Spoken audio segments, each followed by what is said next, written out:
നമ്മുടെ സുരേഷ് ഗോപി ഇപ്പം രാഷ്ട്രീയത്തിൽ വന്നെങ്കിലും ഇപ്പോഴും സിനിമയിൽ തന്നെയാണ് പുള്ളിക്കാരൻ ജീവിക്കുന്നത്. അതായത് രാഷ്ട്രീയത്തിൽ സിനിമ കളിക്കുകയാണ് പുള്ളിക്കാരൻ. ഇപ്പം ഭയങ്കര സിനിമയിലെ നല്ല സീരിയസ് കഥാപാത്രങ്ങളെയൊക്കെ അവതരിപ്പിച്ചിരുന്ന സുരേഷ് ഗോപി ഇപ്പം രാഷ്ട്രീയത്തിൽ ഒരു കോമഡി കഥാപാത്രമായിട്ടാണ് എനിക്ക് തോന്നുന്നത്. അദ്ദേഹം പറയുന്നതൊക്കെ എന്താ സിനിമയിലെ ഇങ്ങനെയുള്ള കാര്യങ്ങളൊക്കെ പറയുകയാണെങ്കിൽ നല്ല സീരിയസ് ആയിട്ട് തോന്നും. പക്ഷേ ഇത് രാഷ്ട്രീയത്തിൽ ഇതൊരു മന്ത്രി ഇങ്ങനെ നിന്ന് പറയുമ്പോൾ അത് വളരെ കോമഡി ആയിട്ടാണ് നമുക്കൊക്കെ തോന്നുന്നത്. നമുക്ക് ചിരി വരും ഇത് കണ്ടു കഴിക്കുമ്പോൾ. ഇദ്ദേഹത്തിന് ഇനി എന്നാണാവോ വിവരവും ബുദ്ധിയൊക്കെ വെക്കുന്നതെന്ന് നമ്മൾ ചിന്തിച്ചു പോകും. അതായത് ഈ നടക്കേലാത്ത കാര്യങ്ങളൊക്കെ ഇങ്ങനെ സ്വപ്നം കണ്ട് വിളിച്ചു പറയുന്ന പോലെയാണ് എനിക്ക് തോന്നുന്നത്. 22 സിനിമ കമ്മിറ്റ് ചെയ്തിട്ടുണ്ട്. അപ്പം സിനിമയിൽ അഭിനയിക്കാൻ പറ്റിയില്ലെങ്കിൽ പുള്ളിക്കാരന് മന്ത്രിസ്ഥാനം വേണ്ട നോക്കും, പക്ഷെ സിനിമ അഭിനയിക്കുമെന്നാണ് പറഞ്ഞത്. പക്ഷെ ഇപ്പം നരേന്ദ്രമോദി പറഞ്ഞു, അമിത് ഷായും കൂടെ പറഞ്ഞു, സിനിമയിൽ അഭിനയിക്കാൻ പറ്റിയില്ല, മന്ത്രി ആയിരുന്നെങ്കിൽ മന്ത്രിപ്പണി ചെയ്താൽ മതി എന്ന് പറഞ്ഞു. അപ്പം അതിനുള്ള പ്രതികരണം എന്താണെന്നുള്ളതാണ് പുള്ളിക്കാരൻ ഇനി എന്താ ചെയ്യുന്നതെന്നുള്ളതാണ് നമുക്ക് അറിയത്തില്ലാത്തത്. പക്ഷെ പുള്ളിക്കാരൻ്റെ പറച്ചിൽ കേൾക്കുമ്പോൾ നമുക്ക് ചിരിച്ച് മണ്ണ് കപ്പും. ഞാൻ ഒരു സിനിമാ സെറ്റിൽ നിന്ന് ഒരു ദിവസം മുഴുവൻ ഭക്ഷണം കഴിക്കാറുണ്ട്. കാരണം ചോദിച്ചപ്പോൾ ഭക്ഷണത്തിന് കൂട്ടത്തിൽ പഴമില്ലായിരുന്നു. ഏതായാലും ഇതൊന്ന് കണ്ടു നോക്കാം. നമ്മൾ സിനിമ ഞാൻ ചെയ്യും. അനുമതി കിട്ടിയോ? അനുവാദം ചോദിച്ചിട്ടുണ്ട്, അനുവാദം കിട്ടിയിട്ടില്ല. കിട്ടുമോ?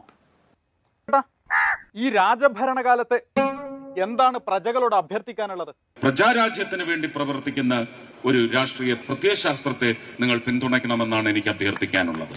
അല്ല, നിങ്ങൾ ജയിച്ചതേ തൃശ്ശൂർ പൂരം കലക്കിയിട്ടാണെന്ന് പ്രതിപക്ഷത്തുള്ളവരൊക്കെ വിമർശനം ഉന്നയിക്കുന്നുണ്ടല്ലോ, എന്താണ് പറയാനുള്ള? അങ്ങനെയാണെങ്കിൽ പിന്നെ ട്രംപ് ഇപ്പോൾ അവിടെ ഏതൊക്കെ പൂരം കലക്കിയിട്ടാണ് ജയിച്ചതെന്ന് ഇനി പുതിയ രചന നടത്തുന്ന ഒരു വർഗമായി മാത്രം ഇന്ത്യയിലെ പ്രതിപക്ഷം ഒതുങ്ങിത്തീരും. അവർ കണ്ടെത്തട്ടെ ഏത് പൂരമാണ് അവിടെ കലക്കിയതെന്ന്.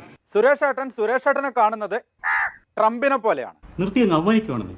പിന്നെ നിങ്ങളെ സിനിമാ സെറ്റിലെ ഓർമ്മകൾ എന്തെങ്കിലും ഉണ്ടെങ്കിൽ പങ്കുവെക്കുവോ? ഉച്ചയ്ക്ക് ആ സെറ്റിൽ നിന്ന് ഭക്ഷണം കഴിക്കാതെ രാത്രി 11 മണി വരെ പൈതൃകം. കാരണം എന്താ? അതെന്താ, ഭക്ഷണം ടേസ്റ്റ് ഇല്ലാത്തോണ്ടാ? പഴം വെച്ചില്ല ഊണിന്റെ കൂടെ. പഴം വെച്ചില്ലേ? അത് കഴിക്കാണ്ടിരിക്കാനുള്ള ഒരു പ്രധാനപ്പെട്ട കാരണം തന്നെയാണ് കേട്ടോ.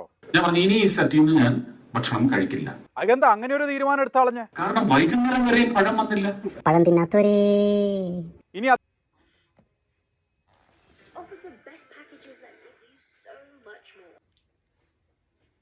ഇതൊക്കെ കോമഡി അല്ലാതെ പിന്നെ എന്താണ്?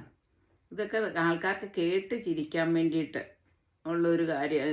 ഇപ്പം അവരുടെ പാർട്ടിക്കാർ വീട്ടിലായ പോലെ ആയിരിക്കും അവരുടെയൊക്കെ ഒരു തോന്നലെന്നാണ് എനിക്ക് തോന്നുന്നത്. കാരണം ഈ പുള്ളിക്കാരനെ പിടിച്ച് മന്ത്രിയാക്കുകയും ചെയ്തു, രാഷ്ട്രീയത്തിലാക്കുകയും ചെയ്തു, മന്ത്രിയാക്കുകയും ചെയ്തെല്ലാം ചെയ്തു. എന്നിട്ട് സിനിമയിൽ അഭിനയിക്കുന്ന പോലെയുള്ള ഡയലോഗുകളാണ് കൊടുത്തുകൊണ്ടിരിക്കുന്നത്. നമുക്ക് ഭയങ്കരമായിട്ട് കാണുന്ന ആൾക്കാർക്കൊരു ഒരു കോമഡിയാണ്, ശരിക്കുള്ള ഒരു കോമഡിയായിട്ടേ തോന്നുള്ളൂ. ഒരു വിവരമില്ലാത്ത വർത്താനം എന്നൊക്കെ പറയുന്ന ഇതിനെയാണ്. അങ്ങ് അഭിനയിച്ച് തകർക്കുക സ്റ്റേജിലൊക്കെ കയറി എന്ന് വെച്ചിട്ട്. ഏതായാലും ചിരിക്കാനുള്ള വകയായി ജനങ്ങൾക്ക്.